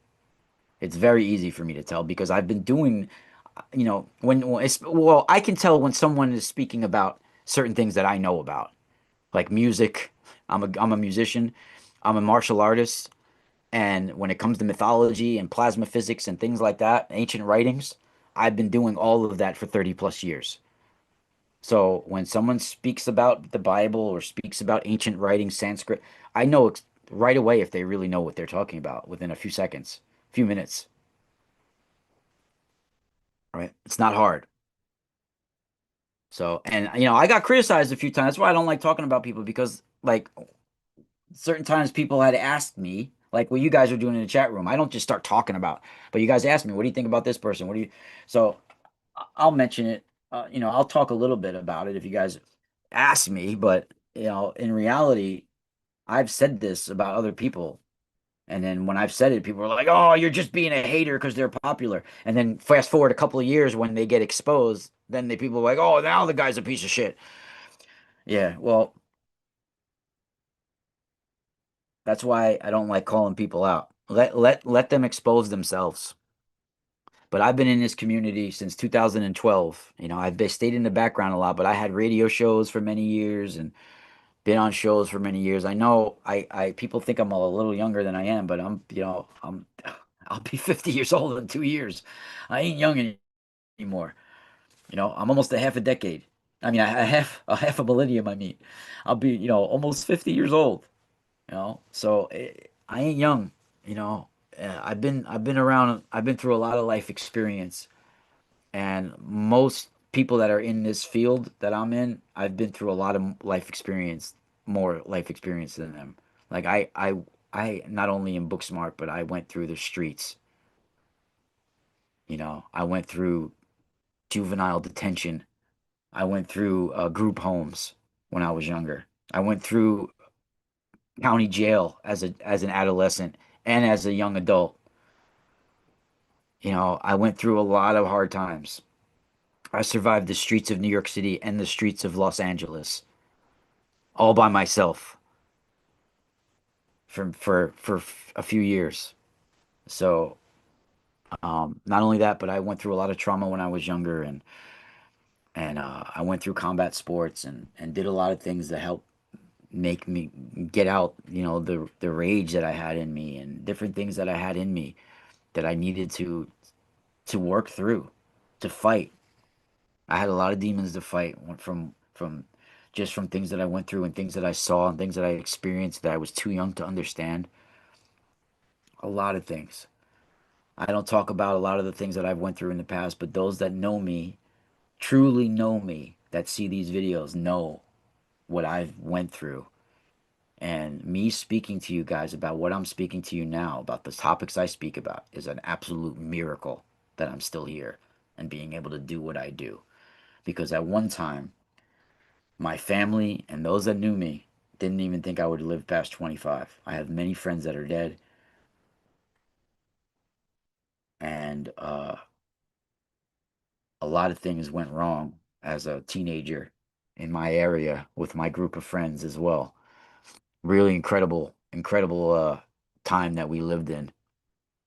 Thank God there wasn't cell phones because we'd all be in prison probably still.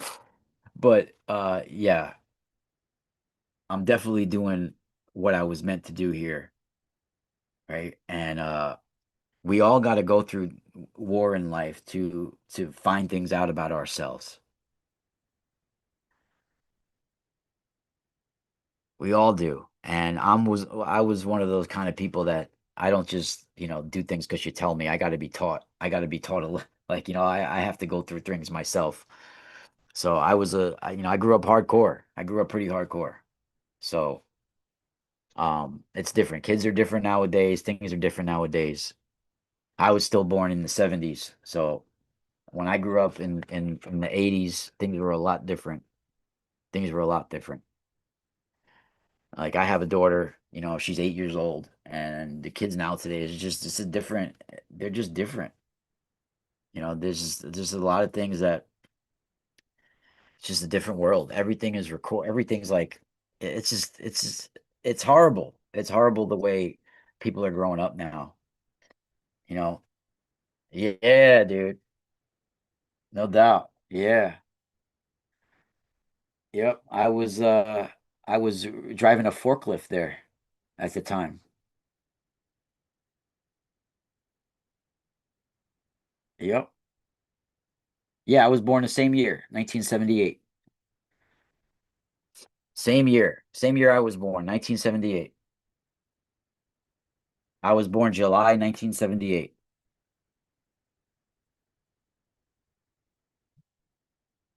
The Ganga Dahara story. What? You guys we breaking down the Ganga Dahara story here live on you. And shout out to Kurt Metzger. Kurt, guys, I don't know if you guys know who Kurt Metzger is, the podcast Derp with the Kurt.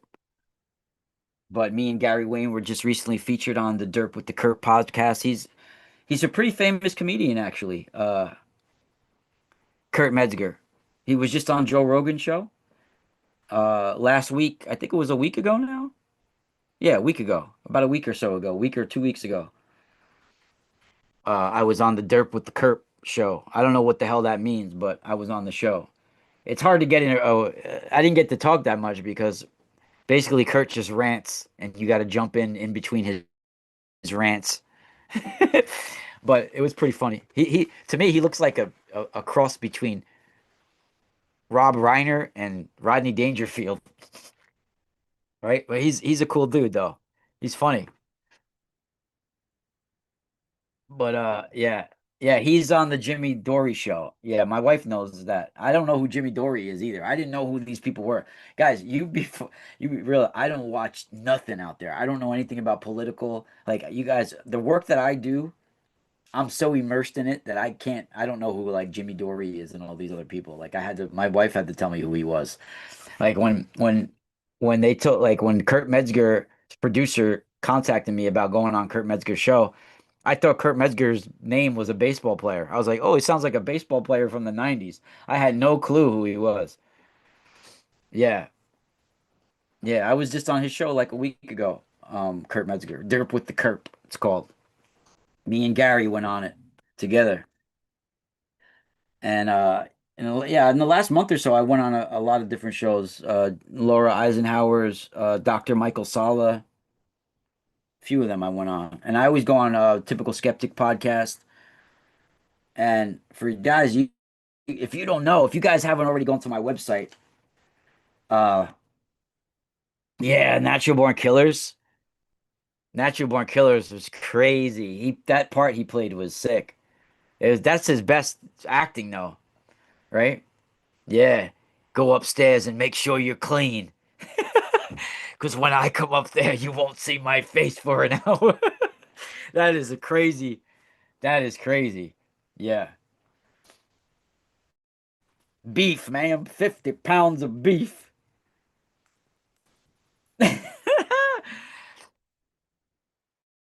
That's crazy. Yeah, that's a crazy movie.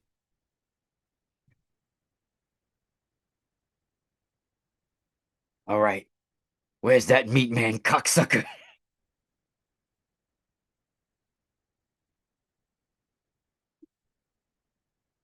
Oh shit. That's so funny. The fact that he was able to play that part so incredible like that shows you what a psycho he is. But yeah, so let's get back before we're gonna keep this going here. Yeah, it's pretty gross. Uh yeah, well, you know what? Quentin Tarantino too. He's a weird, gross dude. And he had something to do with that writing of that movie. Him and Oliver Stone, I think, did it.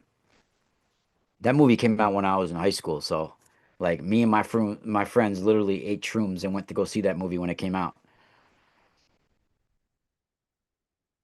So yeah, the lady oh yeah, that poor kid from the Ladybugs is gone too, right? Yeah. Yeah. Yeah, he did some weird things with that kid on the Ladybugs. Like when they were reading the script for the parts, uh, Rodney was sitting in front of the kid that passed away with a robe on and had his legs open with nothing on so the kid could see his junk and everything. And he was like intimidating the kid. Weird stuff. You could see interviews about that. I forget what the kid's name was now. Yeah, weird stuff. Weird stuff. But yeah, that Nataraja of Shiva that we talked about. Let's talk about this for a minute. The Nataraj of Shiva. Yeah. Now you got the Tandava as well. The Tandava of Shiva and the Nataraj of Shiva. Let me see if I have another picture. Yeah, here's another picture of the Nataraj of Shiva.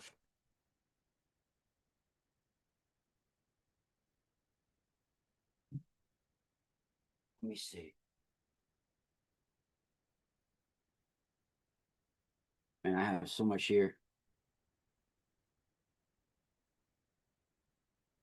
The double axe. We got to get it. We got to do a whole show on the double axe too.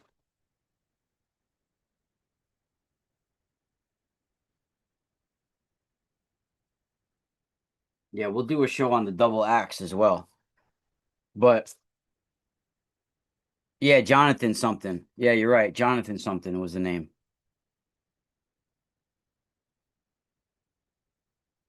Now we got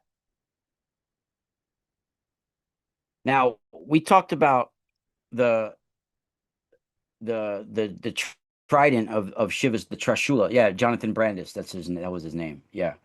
Now we talked about the the CME of the trident, the Trishula, and the Kashi, the city of light. Now this also lines up with pulsar dynamics, not just CME plasma dynamics, but pulsar and CME plasma dynamics. The pulsar, the rotating neutron star, or even the active solar region of a CME generates the immense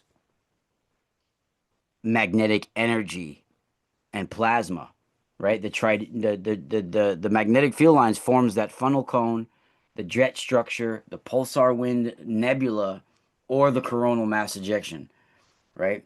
So that Kashi point, that hot spot, that's the light cylinder, the acceleration zone, where the plasma is accelerated and to relativistic speeds, like speeds of light, right? And it's incredible. It's the center, as they call it in Sanskrit, the Kashi point, the center of liberation, where matter converts to pure energy, to light. That's where that's where it's liberated. The Kashi is the center of the Avikmukta, I think they call it. Avikmukta or something like that. I forgot, it just popped in my head. Yeah, it's the Avikmukta. It's that point of liberation. It's where the matter is converted into light, right? That's the spot of the Kashi. Now, to put this into a pulsar framework, right?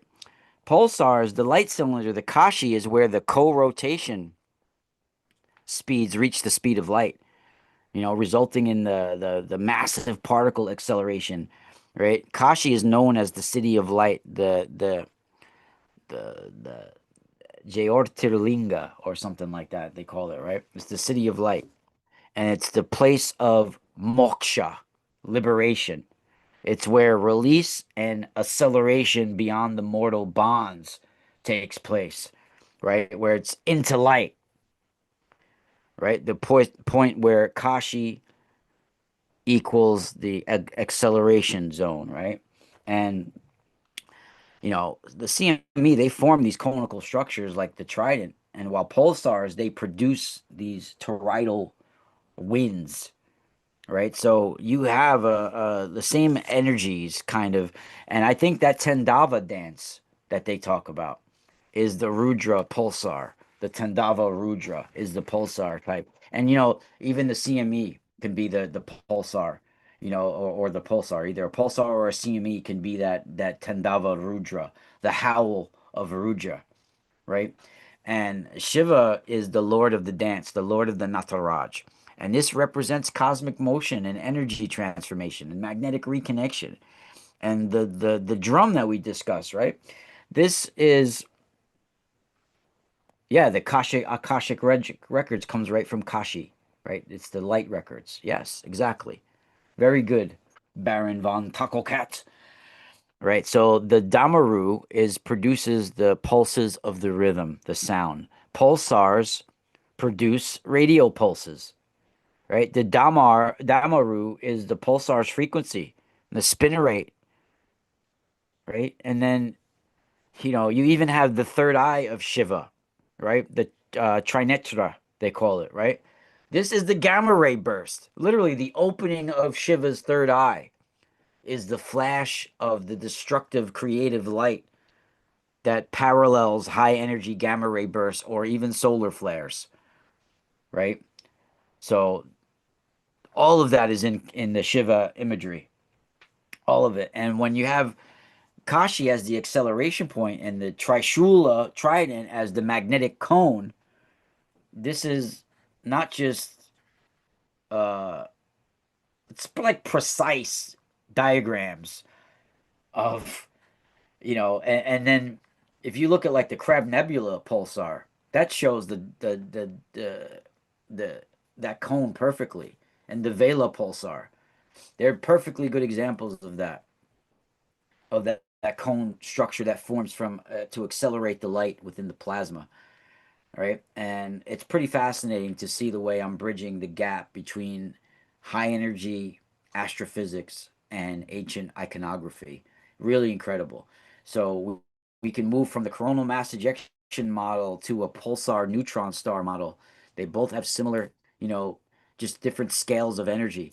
You know, you shift from one scale from the solar system dynamics to the galactic powerhouse dynamics, right? You have that.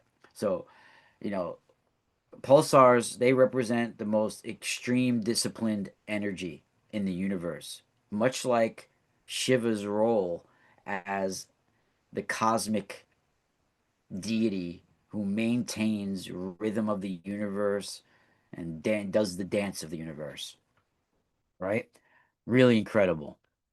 Yeah, remember Hulk in the show The Hulk, he was provoked by Thor's hammer.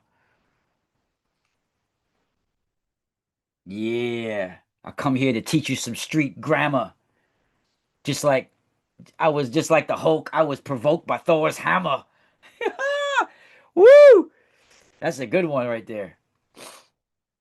I'll step in here just like the Hulk. I'm provoked by Thor's hammer. Come into this dimension just to teach some street grammar. How's you guys doing out there? Yeah, Kashi. I mean, you can even look at Kashi as the polar cap, right? The region on the star's surface where magnetic field lines open up.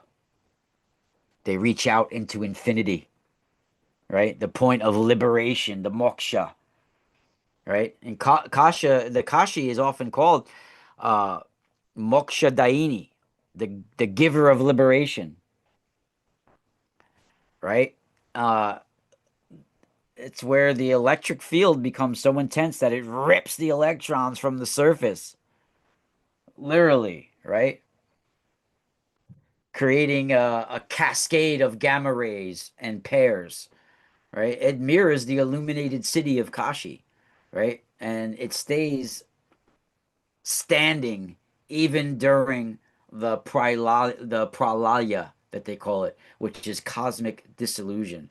So that spot on Shiva's trident, that Kashi, they talk about it as being an illuminated city that will stay standing even during cosmic dissolution. How incredible is that? The pralaya. The pralaya is when the cosmos is destroyed, but that city of light still stands.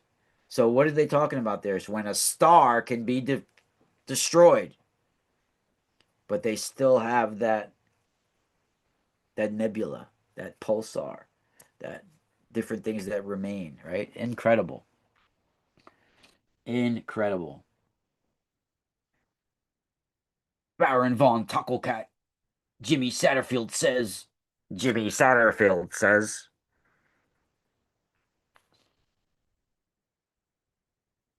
Now batting, Jimmy Satterfield.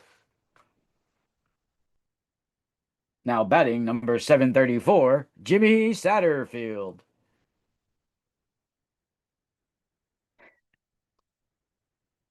Crazy.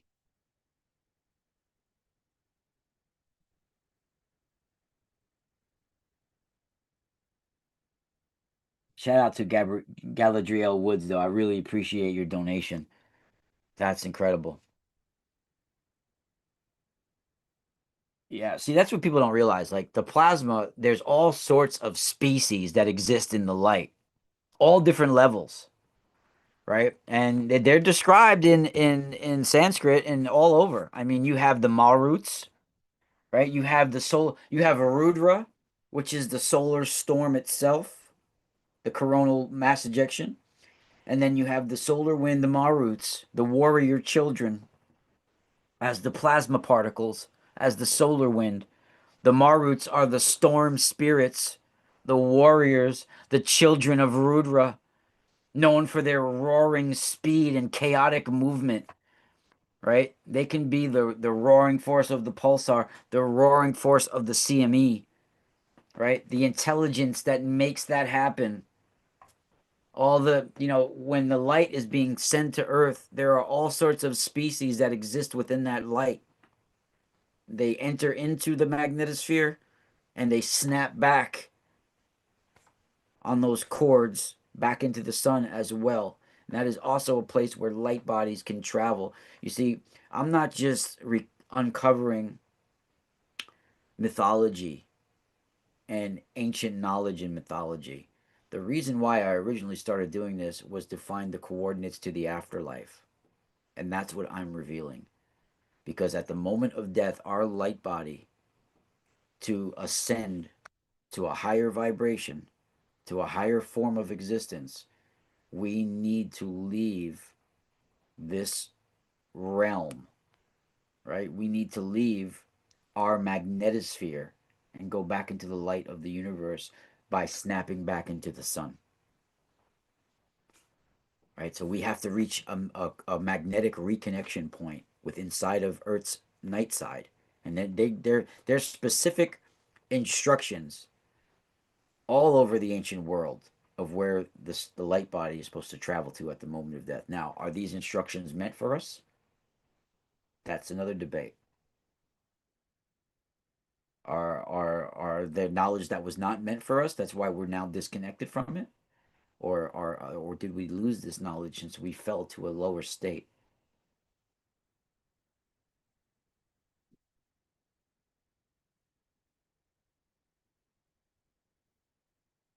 So,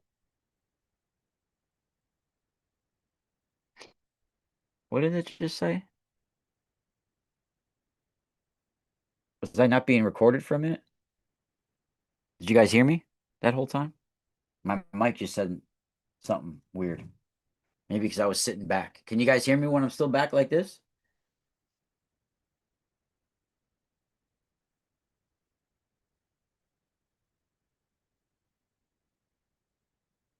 Hopefully. Hopefully. How do you guys like my new background? My wife made that. The Space Water podcast. You guys like that? Yeah, sounds good. Thank you. Esperanza Vents Tarot. We could do some live readings on people too. If you guys want to donate in the chat room, we could do some live readings maybe before we go. But the Tandava dance, that's another really incredible because especially with the Maruts, they represent these these high energy charged particles, electrons, positrons, plasma blobs, solar wind streams ejected during CMEs and solar flares, or even pulsar glitches, right? They move in groups. The Maruts move in groups as well. They represent the turbulence within the CME cone, right? All of that. I do telepathic tarot. I do telepathic tarot. So I do a similar, I get similar signs in my head as the tarot cards, very similar. So so maybe the Tandava dance is the Varudra, and you spell that Tandava, the Tandava. It's the violent dance that shakes the universe, restructuring reality. That's what they talk about in Sanskrit. This Tandava dance is literally a chaotic dance that shakes the universe, restructures reality. Literally, that's how it's described, right? So the pulsar wind nebula, like the Crab Nebula, is the expansive manifestation of Rudra's power post explosion, right? And then Nataraja dance is the dance of creation, preservation, sustenance, evolution, and freaking disillusion, right? So the Nataraja, right? So this Nataraja is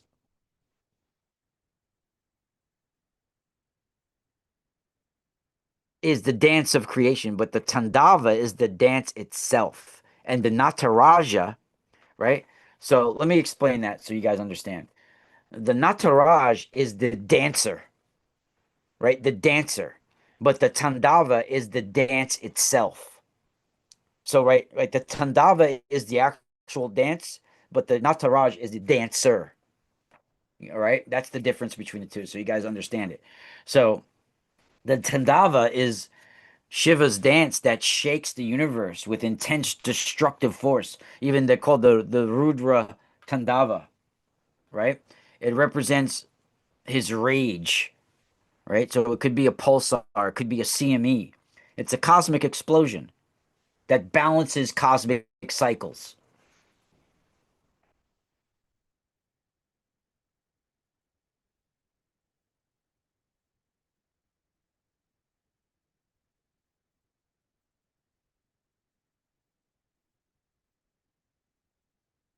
Stephen DeStefani, thank you, brother. I mean, uh, yeah, that's interesting. You know, I don't think it's an AI, but it's AI is like a replication of plasma, of the light of the universe, right? You have all the memory of the universe within the light. It could make images similar to holographic images, in the light, structures that form within the light, very similar to what AI does. AI is a replication of a microcosm of the macrocosm of the light of the universe, right? Yeah. AI is a terrible term. Could be artificial intelligence, angelic intelligence, alien intelligence, asshole intelligence. Yeah, I never seen the show Eon Byte, but I've heard of it. Eon Byte Radio, oh, right? I've heard of it before, or Gnostic Radio. Yeah, I heard it was on some. I don't know. It was on some station, and I was a guest on before. I don't know if it was like KGRA Radio or somewhere one of those radio stations. I was a guest on. I heard this show before. Um, Very cool. Very cool.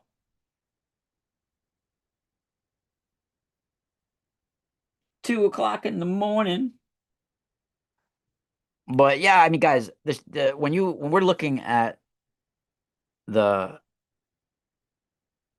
the cosmology of Sanskrit and Vedic, it's really incredible. I mean, they have they have all the answers we're looking for, you know, most of them already written out in in Vedic cosmology and Egyptian cosmology. A lot of the stuff that we're looking for, the answer's already there for us, right? It's just we've lost the way to interpret it. We're not connected to the ancient past the way we were. You know, you got in Sanskrit many places where they're telling us the fire of the universe, the plasma, is is like is our brother, is what we're connected to. I mean, you got right here Sanskrit, the Rig Veda 6:51-5, this verse, right? Heaven is our father, earth is our mother, the fire is our brother. May the gods be compassionate to us. May all the sun gods, along with the divine mother, grant us an abundant peace. So when they say the fire is our brother, they're not talking about the fire in your fireplace. They're talking about the celestial fire of the universe, plasma, right? And in the Vedic view of the world, heaven and earth are also a dual or twin type of existence. And between them is this atmosphere region that they call Antarctica. Antarctica, right? Antarctica is the magnetosphere. It's the place where the gods and the demons battle, right? Where the light battles for supremacy, right? And beyond them in Vedic is the celestial waters, the Apis, right? And the Apis is the plasma. They're literally talking about it. The Apis. And this is where it's the waters of the heavens, the space water, the world of light, or the sun worlds. Yeah, where do you think the Thule Society gets their information from? From Sanskrit.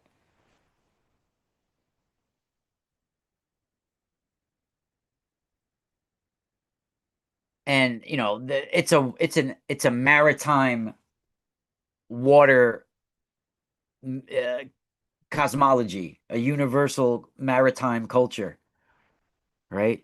It's all about the releasing the waters, stopping the waters. I mean, these are cosmic waters we're talking about. The thunderbolts within the cosmic ocean, enclosed by the waters. I mean, they talk about this all over the Rig Veda. That Vajra of Indra is a coronal mass ejection. The thunderbolt, the Vajra. We're gonna do that on the next show. Really intense. Guys, if you haven't already gone to the Mystical Spiral store today, you should go now. Now, right now, right when we end the show or right during the show. Let me show you guys what I mean. I put up all new products and all new sales. So, and we got 22% off for the next 24 hours for Valentine's Day. Let me show you guys. Check out the mysticalspiralstore.com, everybody. We got 22% off with the coupon code VDAY for the next 24 hours. And look, I already have stuff on sale. All these prices are slashed. So you can add another 22% off. Anybody that mentions the Space Water podcast at checkout will get a free Herkimer Diamond plus extra goodies for the next 24 hours. Check that out. Look at I've really evolved over the last couple of years. We got stuff even 1999, brother. Look, you can get all prices. Look, quartz with a royal cubit, 1999. That includes shipping. Shipping's included in that price and necklace material. So everybody's got 20 bucks usually. We got all prices because some of them are gemstones. So, they're appropriately priced. Definitely. Incredible. We got all sorts of things. We got crystals. Look, see the drop down? Look, crystal balls, clusters, freeforms, palm stones, skulls, specimens, towers, wands. We got tensors, handmade pens. As you go to the shop, it has everything. Right here, it has everything. But you could go into specific places as well. We got readings, and look at all the free information we have here all over. Incredible free information on the site as well. So you guys can find so much information on here, all different stuff. So you can go to the menu, and like I said, you guys can get 22% off already on sale items. As long as you spend $45, you can get 22% off. And some of these are already big time on sale already. Incredible. One of my most popular products. This is a great deal right here too. All these are really good deals. You guys get this whole package right here for $71.99. You can get 22% off that. It comes with four selenite wands, the amethyst heart, the big amethyst heart, and a Herkimer diamond pendant. All comes in that package. That's a pretty cool package. We got so much. One of our most popular sellers is the shungite and the royal cubit and the opal. These ones. These ones are really incredible. I just made one right here. I made one today too, right here. The nine rays, but this is my favorite. This one. I love this one. The streams of Iridanus and the eyes of Regulus. These ones are intense. You guys can see the video. Look at that. Really high quality opal. That piece of opal is worth about $200 almost itself. Very expensive. I got all different levels of opal, so some are more expensive than the others. It depends on the clarity, the color combination, the depth of the clarity, and the size and the weight. So I got all different types of opal from $20 to $400 or more. So the Lemurian golden opal, it's all types of opals. That's the fire opal. I love that one's amazing. You guys can get 22% off of that right now. That's a huge deal. This one is even cheaper. This doesn't have the depth of the clarity, but just as cool. You guys get 22% off of this tonight. Oh, I didn't put the video up of this one. I got to put the videos up of this one. Really cool.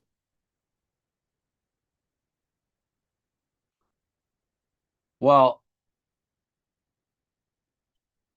a lot of these are piezoelectric, like quartz. So, like my inner light activators here. So, these are quartz crystals. When you squeeze quartz, it opens up the piezoelectric properties of the stone, of the crystal. So, it's essentially an inner light activator. Opens up the memory inside the stone, the knowledge inside of it.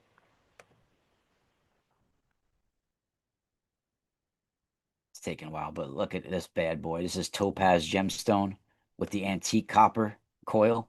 I love antique copper.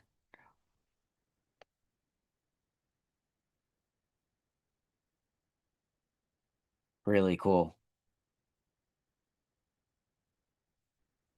Yeah, I have some black Australian opal as well. There's a few I have a few black opals here. Oh, here's a black opal. This is the black smoked opal though from Ethiopia.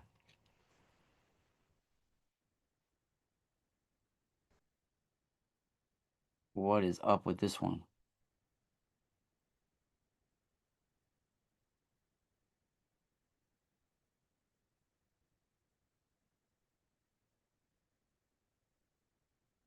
I don't know why it's taking a while to load.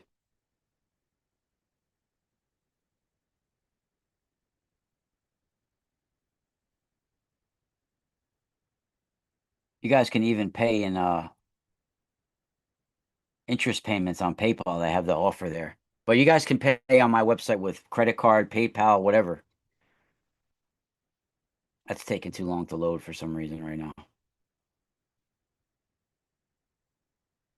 But even look at these deals. Look at this.